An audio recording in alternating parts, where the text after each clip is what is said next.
Subaru is dipping into the murky world of electrification, and this is their first attempt at a hybrid. It's a mild hybrid.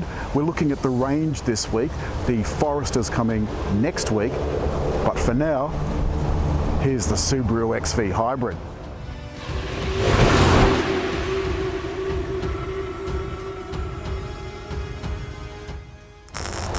You might be thinking, why would Subaru go into the murky world of hybrids when they've already got these fab flat 4 engines? And flat 4, horizontally opposed, and boxer all mean the same thing. Instead of the cylinders being lined up all in a row, they're flat, which makes the center of gravity lower.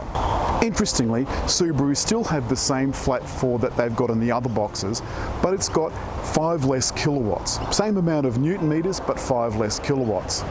But the electric mode is under the back floor and it replaces the spare tyre, unfortunately. You've got to make do with a puncture repair kit. Subaru call this a mild hybrid, and I think they've done themselves a little bit of a disservice. It adds 12.3 kilowatts and 66 Newton meters to the 110 kilowatt boxer engine. It also improves fuel consumption very slightly. The Forester urban fuel consumption is improved by 19%, but this one is a little bit less, and the CO2 is only slightly improved too. So you have to ask yourself, would you pay an extra $2,500 for such small savings? Well, the answer is yes, probably, because it's not about what the car provides, it's not about the power, it's about what it says about you. It's still good off-road, it still has 220 millimeters of ground clearance, and it still has X-Drive. It's just that if you get caught out in the rough without a spare, you might be in strife, because those puncture kits have a habit of not working. They won't work if the hole's over 6 mils, or if you've been driving on the rims for too long, or if the tyre's been flat for too long. You'd probably have to call roadside assistance, and when you're out back, that's probably not going to be a great thing. We went to the launch of XV a little while ago. We didn't take our camera crew, so we took some phone footage. Here's a little bit of that now. The good thing about XV is it's got autonomous emergency braking as part of Eyesight, and it works both going forward and backwards. Not unusual, it comes with rear cross traffic alert too. And Subaru is very proud of its Eyesight. The twin cameras look ahead and they monitor the cars, pedestrians and traffic and what have you in front, and they'll provide emergency braking to get you out of trouble if you don't see something that the car sees first. It's got clever locking too. With the key in your pocket, it'll lock and unlock by touching these. Now the key's in the car at the moment, so when I touch this, it's just going to beep at me. And to unlock it, just put your hand inside the handle and pull the door. There's a surprising amount of space in the back too. There's a good few centimeters between me and the chair in front, and this one's actually set a little bit further back than the driver's chair. The seat fabric is a little bit industrial, it's a bit steampunk. It isn't the leather covering or the leatherette covering that's in the top premium model of XV, but I'm okay with that. And the seats go down in a 40-60 split.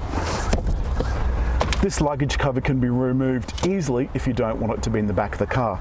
The floor's quite high, but it is level, and there's nothing under here but the puncture repair kit.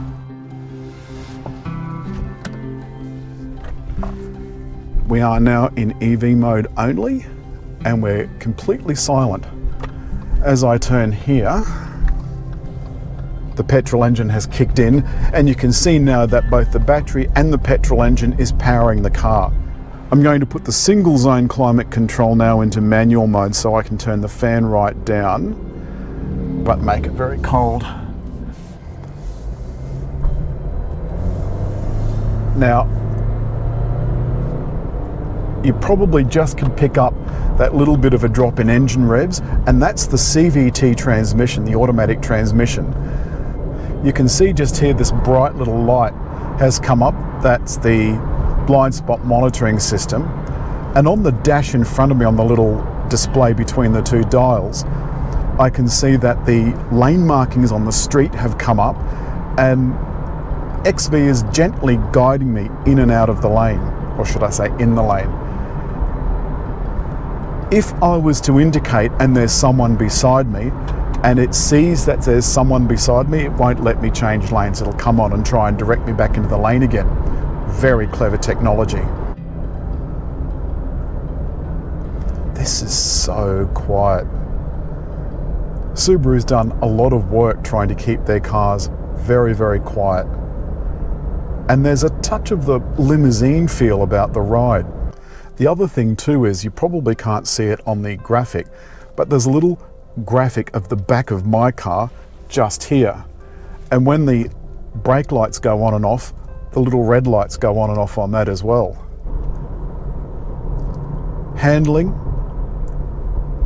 is absolutely brilliant. It's not adversely affected by the fact that there's batteries. In fact, it might even be a little bit better. Going through the old toll booths, which of course are now no longer in use because the tolls are with a tag rather than having to fork out to pay. That used to be so annoying. You'd have to stop and make sure you had change to give the little man. Here we go, international viewers. Sydney's fabulous Harbour Bridge. I'm on the side road deck because I'm planning to go through the Eastern Distributor Tunnel. So we go through these magnificent granite monolithic pylons at either end. Very slowly.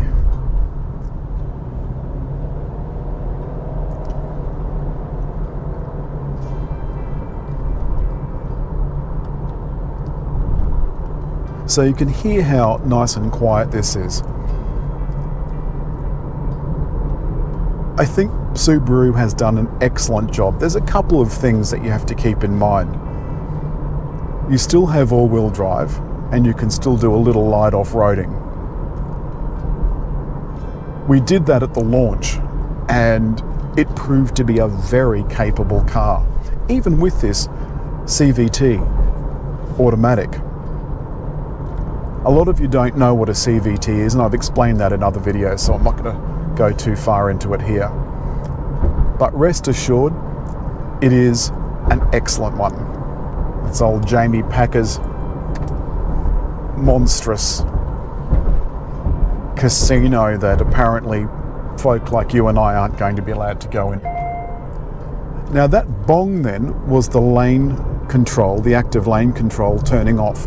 For some reason, every now and then it turns itself off. You can probably just see the Opera House over there, one of Sydney's icons. Now Subaru doesn't expect to sell a lot of these hybrid models either in the XV or in Forester. The new platform that all new Subarus will be based on can take any drivetrain. It can take petrol, can take battery, can take hybrid. And that's very good news for us, because it means we'll have, at least in the short term, a choice. So I'm going to turn this on now. So I've got my active cruise control set, and this car is doing its own thing. I'm not doing a thing. And it's one of the things that many new cars have, the ability to think for itself on the way to fully autonomous driving. Steering is what I would call comfortable. Not too heavy, not too light.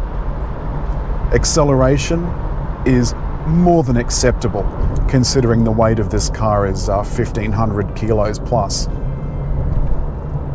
The price, in the mid-30s, is a lot to pay for a car that's missing some of the things that a car $2,500 cheaper has. But all of the safety gadgets are there. These are those cameras that you might not have been able to see in the tunnel. Also, be careful where you place your dash cam. Don't place it in front of the cameras, because it may get a little bit upset with you. As I mentioned, that one of the things that you lose apart from the spare tyre is some capacity from the fuel tank, which goes from 60 litres or thereabouts down to 48 litres. So it feels like you go through that a lot faster than you otherwise would. The roundup is the sound from the sound system is adequate. The interior is lovely. All of these surfaces are soft. The only hard bit is this, and that is matte, and I think that's so important. There's no shine in your face. There's a big cowl over the top display. Let me just turn that off, and now we're back to our fuel usage display. At the moment I've got Apple CarPlay displayed here, but I could just as easily go back to radio by pressing the radio button and then turning the radio down, because YouTube will have a fit. One of the things that I find about this setup is that it is very, very easy, but one of the things you'll notice is there's no inbuilt navigation system. That's not a problem, because you can attach your phone, as I've done there, and use Google Maps, and you can send maps that you've been looking at on your PC at home or your tablet to the car's system via your phone. Subaru XV Hybrid. I reckon it's worthwhile. I've thoroughly enjoyed driving it. I think it's worth the money, and I think it's a great first effort for Subaru hybrids. As always, hit just there to subscribe, and don't forget to leave a comment and a like on YouTube.